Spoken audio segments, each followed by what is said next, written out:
morning, sir. So thanks for taking the time. Thank you, Professor. It is my pleasure to be here with you.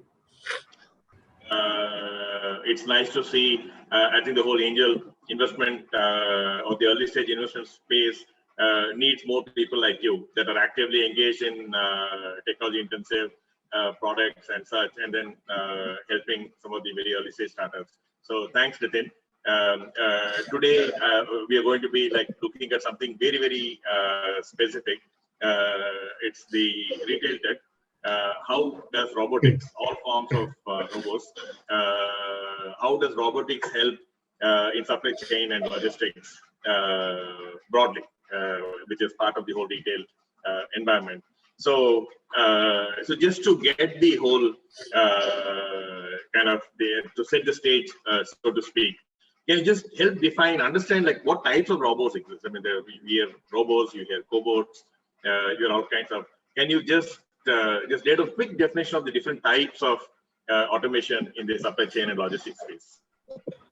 Yeah. All right. So first of all, thanks for having me on this talk show. It's a pleasure to be here, and we all know about the IIIT. So it's a pleasure to be connected with such an esteemed institute. Yeah. So. Sir, as you just asked, right? So I think it's a very pertinent question to initially align on the definition of robots, right? Because typically people misconstrue robots like a human-like looking object, behaving like a human and interacting with humans. But whereas robotics, probably in my definition, it's simply a mechanism which can perform complex tasks and activities, automatically. So anything which is able to do that is robotics.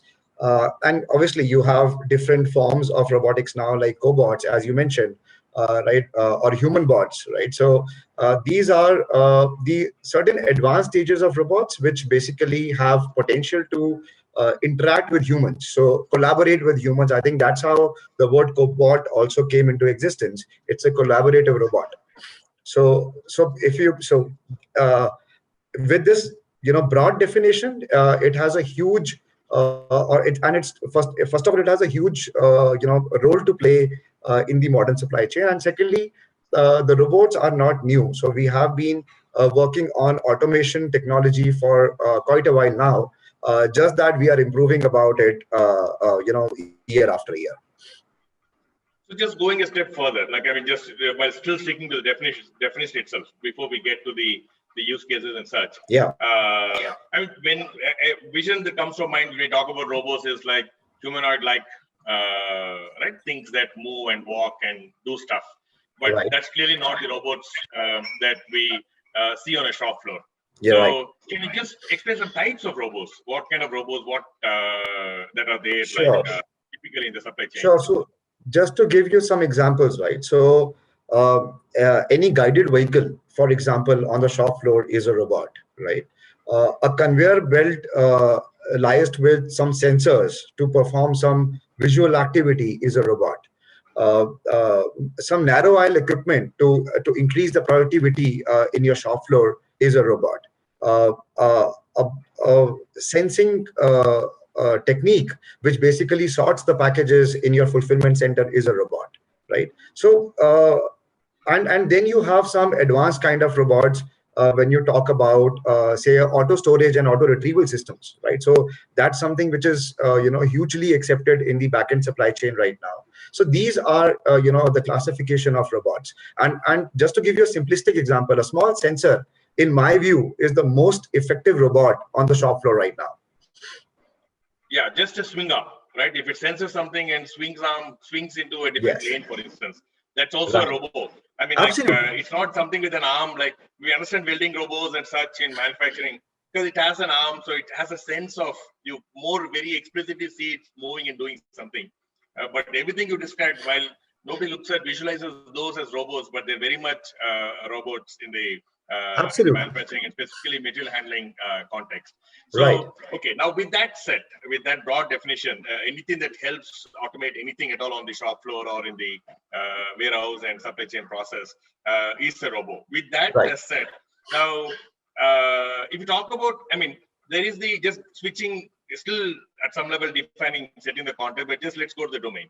So we talk about retail, there is supply chain, and there is logistics. Right. Can you just quickly set the terms and define what are these and what is the dependency between these, relationship between retail, supply chain, and logistics? Okay. So see, I think currently retail is nothing but, or the primary focus of retail is nothing but how to bring the experience of the consumer to the next level, right? So something to the customer, yeah. Yeah, exactly, right. So bring it to the customer, and the experience should be of the next level. So the traditional retail, I think, in my view, the traditional retail won't be in existence for a very long time, considering the kind of improvements we are doing to jack up the experience of the end consumers, and that's where the interdependencies kick in, right? So if in order to commit to your promises 100% of the time, have a zero defect delivery or a zero defect logistics, requires a resilient and agile supply chain at the back end, right? And which involves a lot of planning as well as execution, where the logistics kicks in, right? So I think that the everything right now revolves around improving the customer experience is what I believe, basis my limited experience in the industry. But that's where the crux of the business lies. So that's, I mean, I think that's very, very nicely put. So retail is about getting products to the customers and do it in a way that the customer enjoys the experience Right. of getting the product. Right. The supply chain is the whole process before manufacturing the product and after manufacturing the product. Like, how do you get everything to build the product, build it, and how do you get it out? And logistics is the sub part of it, which is about just moving things from one place to another place. Right. It could be your input material or your output product, anything. That's logistics. Yeah. Okay. That broadly sets the context. Now, absolutely, if we were to look at in that context of both in terms of what robots are and what are the whole the retail and supply chain space itself, what are some of the emerging use cases? You briefly touched upon it, but what are some of the emerging use cases when it comes to application of any kind of robotic, right? Whether it is a conveyor belt or a drone or some other narrow aisle material movement, any of these aspects. What are some of the emerging use cases? Just talking about from the problem domain standpoint, what are some of the emerging challenges or use cases? Sure. So I'll cover both the aspects over here. One, which is the back-end operations, and the other, which is the front-end operations, right? So in the back-end, I think the emerging use cases, which has always been, actually, it's not new, is the productivity, right? Which is what will reduce the overall cost of supply chain, resulting into more affordable prices for our customers, and hence boosting up the business that way. That's one, right? Now you are getting into cities which are superbly crowded. Leave aside the pandemic times. Otherwise, the traffic is huge. If we talk about India as a landscape, right? So how do you cut down time on say a last mile delivery is another use case, right? With the advent of e-commerce in India, there has been a lot of middle mile operations, which has jacked up the demand of transporters and logistic companies. And how do you provide a zero defect logistics is another use case. Moving towards the the front end of the supply chain, where you interact with the consumer, right? So I think AI with robotics will play a crucial role in how do you improve the consumer experience. And the way I let me give you just a few examples, right? So if it can count the footfalls in your retail store, it can also be used to kind of read the expressions and the emotions of the buyer, right? Read their body language, and then curate your selection accordingly to provide the right target selection to your consumer. It will improve your conversions, right? It can also be used to have the same operations in the limited real estate. So India, I think, more than the labor problem, we have more of the real estate problems. So if you go and find a prime real estate, say in Connaught Place in Delhi, it will be like hugely expensive. And how can you deliver the similar or a better experience in a smaller space, right? So you can have virtual catalogs. You can kind of, for example, display only one shirt and then show 10 colors behind that. I was also reading somewhere where people are experimenting with like cobots, those who deliver the selected items directly into the dressing room, right? So it's like you just select things. You don't have to carry a basket or a shopping bag. You just check it in your mobile, go into the dressing room, and the selection will be available for you to try. You want to try a different size, you don't have to ask your your partner to go and fetch for it. The robot will do the job for you. So I think these are the certain emerging use cases for automation and robotics, which are coming in the retail sector right now. No, that's so true. I mean, like we talked about zero defect logistics. I mean, Mm-hmm. just come to think of it, I can't recollect a single instance where I got a message saying like my product was delivered somewhere else. It comes, and then just talk about the efficiency of the supply chain. I mean, how Right. is it that like I order a product in the morning and I get it in the afternoon sometimes? I've had it Yeah. in That's less the than agility, 6 hours. right?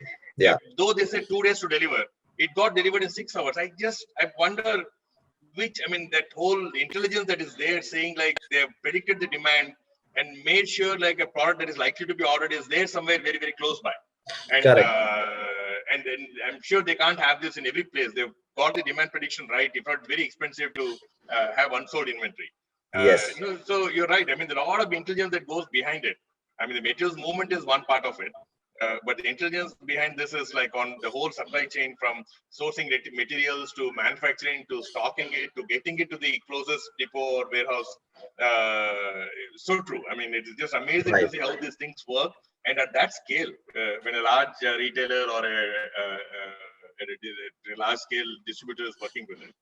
Now, just Correct.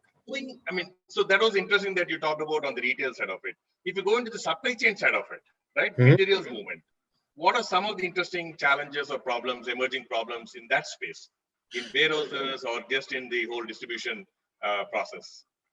See, the problems differ by region, right? So, if I talk about Indian landscape, so I think over here the problem is uh, more about having the technology adopted, and also about having the right amount of real estate available, right? But my views have slightly changed over the recent times, because the pandemic has shown us that there could be instances even in the countries like India where you have a lot of labor available otherwise, that you can also run towards the labor related problems. So if you so that's where the entire use of automation kicks in, the entire use of robotics kicks in. So for example, let me just talk through examples, because it will become easier for our audience to understand, right? So if I need to increase the throughput of my warehouse, right, uh, and I have limited dock doors, how do I ensure that my inbound throughput increases multifold, right? So what I do is I simply put a conveyor and I put some visual sensors on top of that to have a six-side visual check of the products I'm getting in, so that I increase the productivity at the very same time I into my warehouse, right? Similarly, how do I make my aisle spaces narrower, so that I have a better cube to area ratio in my warehouse, right? So that's where your guided vehicles and your narrow aisle vehicles kicks in, right? How do you create a technology which could not be which might not be what do you say, a mechanical technology, but or just in the form of software, to have more and more robust WMS systems, right? So these are the areas where the current problem of the material movements lie. And then what is the mechanism for sortation? How do I hand it over to my transporter, right? And how do I ensure, because as you rightly mentioned in the beginning, right, so its supply chain is a combination of multiple entities coming together and performing functions, moving data, finances, materials, both upstream and downstream, to bring it to the consumer, right? So how do I make that reliable, right? Connected with technology, so that we all are updated at any given point in time. That's what is important in today's supply chain. So I was in a many years back. This was when I was years before I got back. I was in Compaq. A company doesn't exist anymore, but it was a computer which was eventually acquired by HP. And Right. so in their warehouse, it was this is the mid 90s. They had a semi-automated parts warehouse, which is essentially any kind of, it was called service warehouse, Mm-hmm. all the replacement parts. Mm-hmm. And There was a 6-foot forklift. You talk about the narrow aisle. So it was a 6-floor forklift, and the slips come to the picker. It tells which product in which location to pick. It's all sorted by the right order. He takes the forklift, gets into the beginning of an aisle, and it's ordered in the right. He picks up. When he picks, he has to scan the slip, scan the box, scan the location. It beeps if it is right. He has to peel the sticker and put it on the box, and that's it. At the end of the aisle, there's a conveyor belt running. He puts the box on the aisle. That goes to the end where it validates again the right order, the right part, and with the right shipping slip. That the one with the code with the shipping slip has the address in it, and it validates. And if it is right, it also decides which shipper it's going to, and it switches the lane, swing arm. It goes to UPS, goes to DHL, goes to Blue Dart, and goes to other. And and the company is sitting there. Somebody from the company is there who picks, scans, and then puts it in the truck. Now, this was in mid-90s, right? We are now almost like 20-25 years since. What kind of automation exists today in a warehouse? I mean, like, if this was what it was, of course, Compact was those days one of the most sophisticated manufacturing processes. They were at least 5-10 years ahead of the rest of the industry. But still, if that was then 20-25 years back, what kind of automation exists in such warehouses today? So just imagine, Prof, that you replace this entire example of yours to say that a human is standing on a window and a robot is getting the right product to that window and dropping it there for this person to pick it up and then, just ingest it into another such system, which will take it to the transportation, or the outbound door. So that is called the auto storage and auto retrieval systems, right? So I'm not saying that we have a lot of such warehouses in India, but I'm just saying that is one of the advancement in the warehousing technology which is right now. So you don't need a picker truck or a forklift, right? You don't need those scanners. What you just need inside the warehouse does all the job. Yes, you just have to enter. Right, you just have to enter what do you need, selected from the list of products stored in your warehouse, and then let the AR and AS systems do their job, and you will get it on that window. So there was a small part, I remember, I was not involved with that warehouse. There was a service manufacturing warehouse where some of these things are put together, right? Which eventually goes into a box and goes into the warehouse and shipped to customers, replacement boards and such.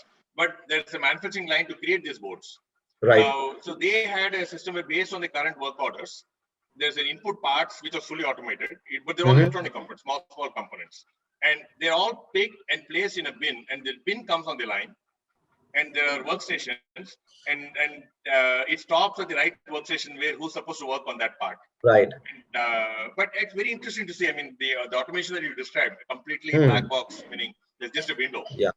I think that's amazing. But if you just go into manufacturing lines, for instance, right? You have to take like many of these things and do something with it. Now, if you go into those lines where you have to get multiple parts and then put it together, assembly lines and such, what kind of material movement challenges are there, which is different from warehouses? Okay, so I think I'll be able to relate it with the retail warehouse, so to say. You are asking me about, if I just clarify, about the manufacturing systems, right, or the manufacturing process, right? Is there like, I mean, what I'm trying to say is like, see, we think when it's fully automated, they're small parts. If they're large parts, for instance, how do you large materials, different, there's a lot more of heterogeneity in it. How do you handle when there's extreme heterogeneity? It could be anywhere. It could be even in a warehouse also. When there's extreme heterogeneity, what are those challenges when you want to automate movement of materials with a lot of heterogeneity in terms of size, form, factor, weight, and such? Right. Understood. Very well understood. Yeah. So actually, I think the first principle is to minimize the complexity of your warehouse, right? So if you deal into systems or products with various shapes, sizes, and weights, it's first of all essential to segregate them either into the same warehouse or create multiple warehouses for them. Minimizing complexity is the key over here, so to say, right? Because as you rightly said, right, so moving a bolt versus moving a machine needs very different specialized kind of equipments to move them within the shop floor. So in that sense, right, so one, minimize the complexity, two, use the right automation tools available, right, and three, adhere to all these safety precautions, because I think what is very essential is to use the right technique and automation process while keeping the safety in mind. Large products, large machinery always are like kind of, you will see. So for example, one industry in India which is highly automated in today's time is automotive industry, right? So you see a lot of robotic arms moving up and down, right? Whereas if you see FMCG manufacturing, it might not be that automated, but simply because the size of product and the kind of equipments they use, right? So I think, yeah. So I don't know whether I've answered your question completely. If not, I can elaborate. But that's what I think. You Yeah. touched upon it. Now, if you just take it to the specific, we're talking about material movement, like pick and place. You're right. I mean, so the automobile has a lot of things like welding and fitting and tightening and all kinds of stuff. Right. So you need a lot of swing arms to do, I mean, moving, which look more like robots. Right. A manufacturing industry that's making soaps has a lot of automation, but not the kind that you can see. It's all happening on a belt. Maybe things happening as the thing is moving on the belt. A lot of stuff happens on the belt itself. If you take the material movements, again, there are the volume manufacturers and there are the manufacturers. Like if you take an aircraft, they don't do volumes. Each aircraft might take a month to make, and like they only might do like 10, 20 aircrafts in a. The material movement there is different. It's not a large volume, so you don't need big conveyor belts, but you need material movements there also. So what kind of automation comes in like plays there? If you talk about automated, if some forklifts and such, getting the material is anyway there, manually done. But if some automation has to be there, what kind of automation exists in those places for materials movement specifically? Sure. So the automation. Volume, so, the conveyor belts don't work. Yeah. Understood.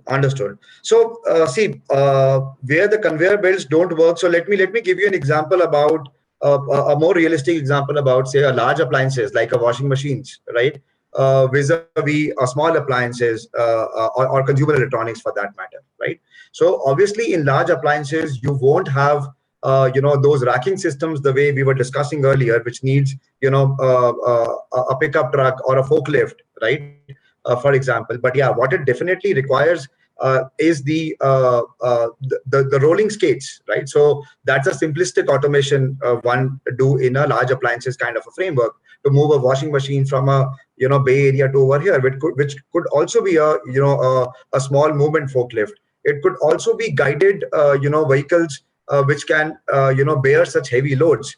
It could also be obviously the conveyors won't work, but it could also be I think the guided vehicles is in my mind. So I'm no expert in that area, but in my mind, I think that's where a lot of productivity will increase for large warehouses which basically store large products.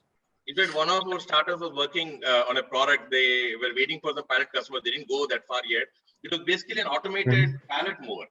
It moves pallet, is robotic pallet mover in a shop floor or a warehouse, where you just put the pallet and then punch in where it should go. It will navigate itself to that location. It's indoor movement. It will navigate itself to that location, look for obstructions, and like basically find its way to that place, and then somebody takes it out of it. So it's a pallet mover. That's similar to a guided vehicle, right? I'm just thinking aloud. This is very similar to a guided vehicle, right? But this one, it's only that it is more automated. You Understood. punch in the locations, it understands the indoor maps, Got it. so it knows the paths, and it understands obstructions. Right. So it's not guided in the sense like often guided are either manually guided or they guided through a guide track. Right. It just follows the track. This is more of a robotic way of doing it. Movement. In this case, the track was not needed. Understood. But of course, it needs to understand the layout. And it follows and then it understands obstructions. It can navigate itself around obstructions. Understood. And if it's something not navigable, it beeps and somebody has to come and fix it. But if it can skirt around, it knows the indoor layout and it can understand obstructions. Great. So it is to the extent it's automated, it can move itself. Yeah. Now, just talk about another kind of hot area these days, right? Again, it applies only such niche, low volume, high value manufacturing environments. Like, where do drones fit into this whole process? We'll come to the supply chain side of it. There it is probably more evident, but while still sticking to warehouses and shop floors, what can drones do in these places? Okay, so I think, yeah. So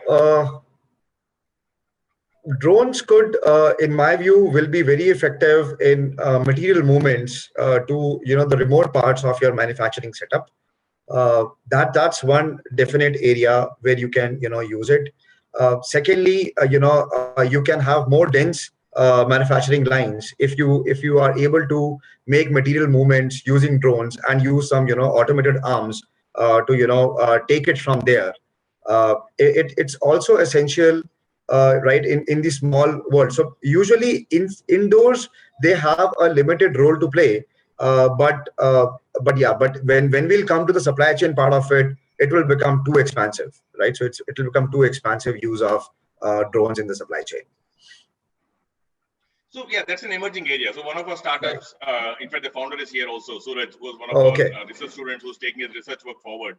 He's working Okay. on drones for material movement it's a pick and place drone that can adapt Hmm. itself to the size of the packet. It's got Oh, adjustable okay. span drones. It can Hmm. adapt itself to the size of the packet. Now, this can be indoor pick and place, or it can also be supply chain, like a packet, like any of the Correct. retailers' packets that are being delivered.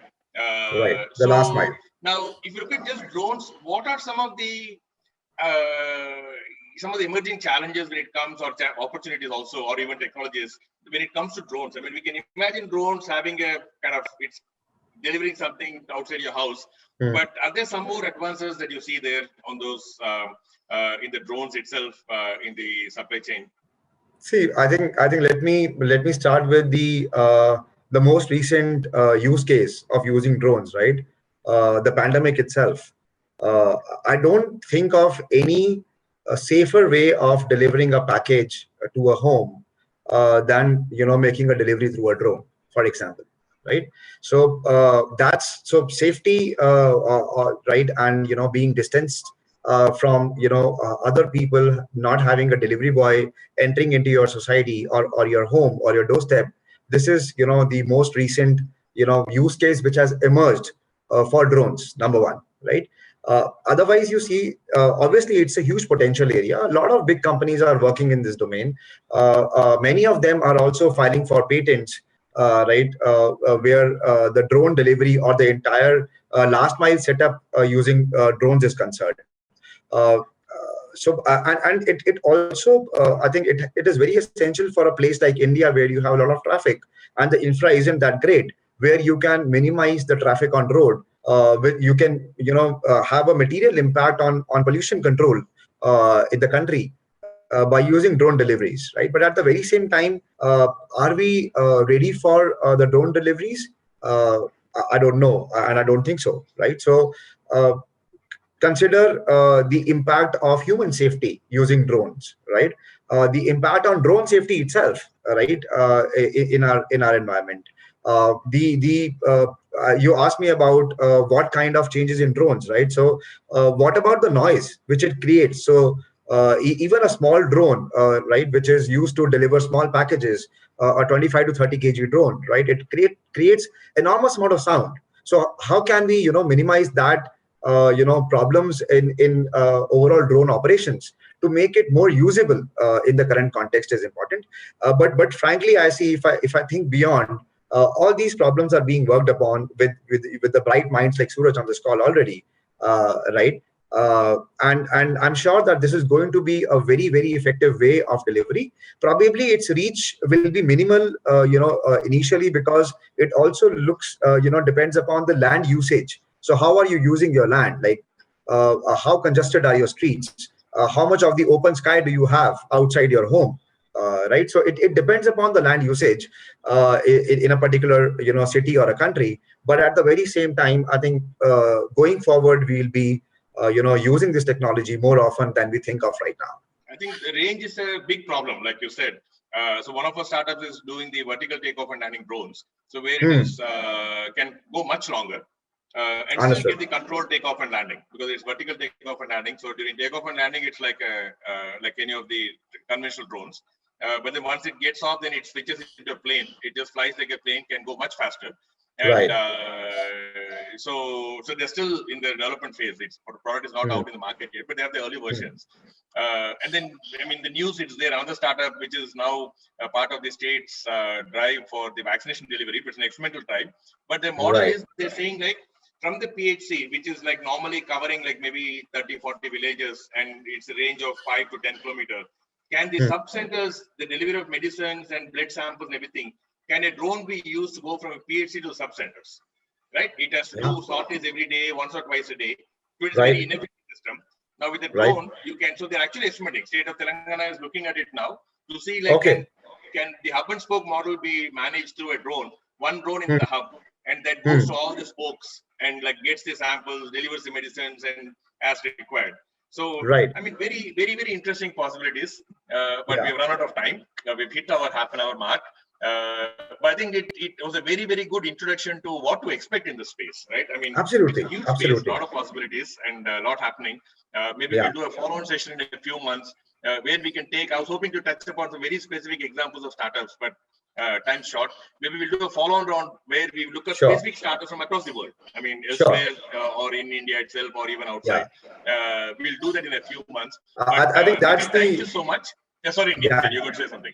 I was just saying that's the most interesting topic. So the like minds, those who are actually working on these technologies, the way they are thinking big and thinking long term, it's really fantastic to read some of the articles where you hear about these things, and would be happy to continue the session in the second part where we can talk about the various startups and what kind of use cases they are trying to solve.